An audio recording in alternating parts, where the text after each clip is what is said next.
دوستو، کرکٹ کے کھیل میں تو ویسے آپ لوگوں کو بہت سی چیزیں دیکھنے کو ملتی ہیں اور بہت سے سٹیٹمنٹ بھی سننے کو ملتے ہیں. عجیب عجیب حرکتیں بھی لوگ کرتے ہیں. فکسنگ کے معاملات ہو گئے یا پھر ایک دوسرے پہ الفاظ کے وار ہو گئے. اپوزیشن ٹیم کا مورال ڈاؤن کرنے کے لیے مختلف ٹیکٹکس یوز کیے جاتے ہیں. لیکن کیا آپ نے کبھی یہ سوچا ہے کہ کسی انٹرنیشنل پلیئر کے اوپر اس کی پرفارمنس کو لے کے کالا جادو ہو سکتا ہے؟ یقیناً یہ خیال کبھی نہ کبھی تو آپ کے ذہن میں آیا ہوگا کہ کیوں نہ اپوزیشن کے پلیئرز پہ کالا جادو کر دیا جائے اور ان کی پرفارمنس کو ڈاؤن کر دیا جائے. میں آپ سے مذاق نہیں کر رہا، بلکہ ہمارے ایک فارمر کرکٹر، بہت ہی بڑے پاکستان کے کرکٹ کا بہت بڑا نام، ہمارے سٹار آل راؤنڈر عبدالرزاق، جو کہ اپنی مختلف قسم کی عجیب عجیب سٹیٹمنٹس دینے کے لیے مشہور ہیں. انہوں نے ایک سٹیٹمنٹ جاری کیا ہے، ابھی ریسنٹلی جاری کیا ہے، کچھ دن پہلے. بالکل لیٹسٹ نہیں ہے لیکن بہت زیادہ پرانا بھی نہیں ہے. ہارڈلی اس بات کو تقریباً 20 دن ہو گئے ہوں گے یا ایک مہینہ ہو گیا ہوگا. لیکن یہ خبر جب میری نظر سے گزری تو میں نے سوچا کہ اس پہ ویڈیو ضرور بنانی چاہیے اور آپ لوگ تک یہ خبر پہنچانی چاہیے. یقیناً کافی سارے لوگوں نے اس بارے میں پڑھا بھی ہوگا اور شاید وہ انٹرویو بھی کافی سارے لوگوں نے دیکھا ہوگا جہاں پہ انہوں نے یہ بات کی. لیکن جن لوگوں نے نہیں دیکھا ان کے لیے میں یہ چیزیں سامنے رکھ دیتا ہوں کہ ہمارے جو فارمر سٹار آل راؤنڈر ہیں عبدالرزاق صاحب، جنہوں نے پاکستان کے لیے بہت ساری فتوحات میں اہم کردار ادا کیا اور جو ان کی بیسٹ اننگز تھی ساؤتھ افریقہ کے اگینسٹ ابوظہبی میں، وہ تو یقیناً کوئی بھی پاکستان کرکٹ کا فین بھول نہیں سکتا. لیکن عبدالرزاق جتنے بڑے پرفارمر تھے اتنے بڑے یا اتنے اچھے شاید وہ ایتھلیٹ نہیں تھے. آپ نے نوٹ کیا ہوگا کہ جب ان کے کریئر کا لاسٹ فیز آیا 2012-13 کے بعد سے، 11 میں آئی تھنک شروع ہو گیا تھا وہ فیز ورلڈ کپ کے بعد سے، تو عبدالرزاق صاحب کی جو فیلڈنگ میں ایفرٹ تھی یا جو بولنگ میں پیس تھا وہ بالکل نیچے چلا گیا تھا اور ان کو بہت آسانی سے مطلب کہ پٹائی ہو رہی تھی ان کی. اور ان کا جو مطلب کہ ایک ایتھلیٹ جو ہوتا ہے، جو نظر آتا ہے، جو کوئک ہوتا ہے فیلڈ میں، وہ چیزیں وہ نیچرلی بھی نہیں تھی. لیکن towards the and of his career وہ گراف بہت ہی زیادہ نیچے چلا گیا تھا.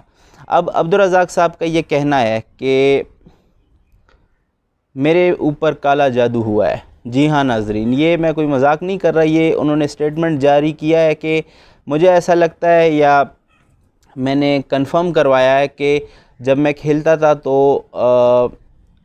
اچھا موسم ہوتا تھا، لیکن جب میں جیسے ہی ڈریسنگ روم سے باہر جاتا تھا تو مجھے ایسا لگتا تھا کہ 50 ڈگری کی گرمی ہو گئی ہے اور مجھ سے بالکل ایفرٹ نہیں کی جاتی تھی اور گرمی مجھے زیادہ لگتی تھی، اور جیسے میں گراؤنڈ سے اندر آتا تھا تو بالکل نارمل ہو جاتا تھا سب کچھ.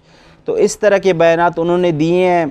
اب اس میں کتنی سچائی ہے اور کتنا اس میں جھوٹ ہے یہ تو ظاہر ہے ہم نہیں بتا سکتے.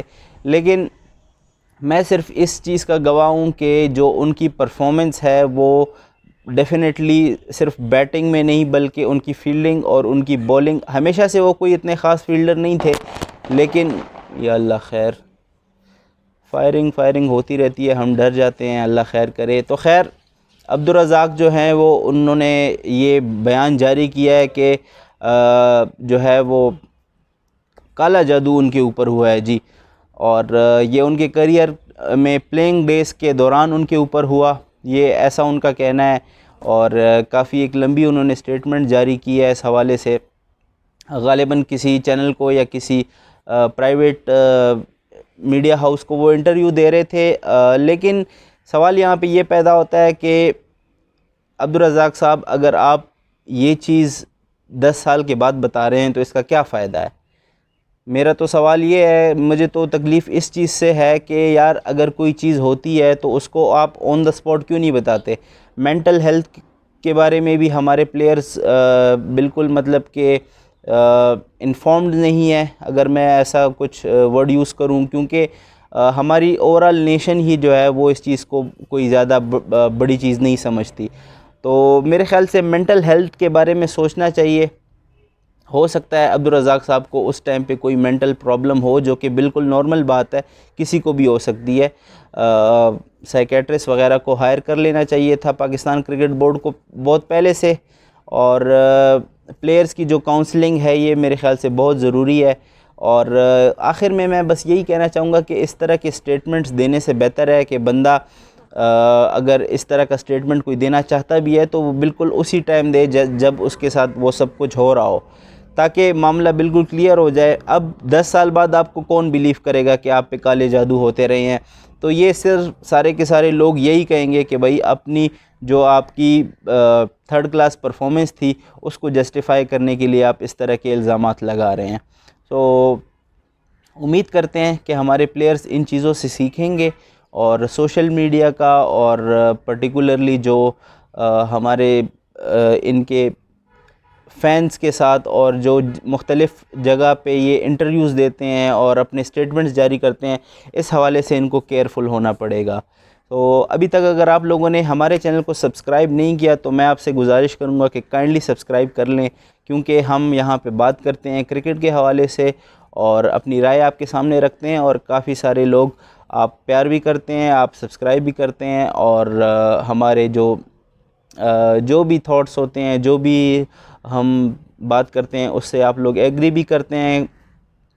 موسٹ آف دا ٹائم آپ ایگری کرتے ہیں، جس کے لیے ہم اگین آپ کے بہت شکر گزار ہیں، لیکن ہم آپ کے مزید شکر گزار ہو جائیں گے اگر آپ سبسکرائب کے اس بٹن کو دبا دیں اور بیل آئیکن کو بھی دبا دیں، تاکہ اگلی آنے والی کوئی بھی ویڈیو آپ سے مس نہ ہو پائے۔ سو اجازت دیجئے، انشاءاللہ نیکسٹ ویڈیو میں آپ سے ملاقات ہوتی ہے۔ اللہ حافظ اینڈ پاکستان زندہ باد۔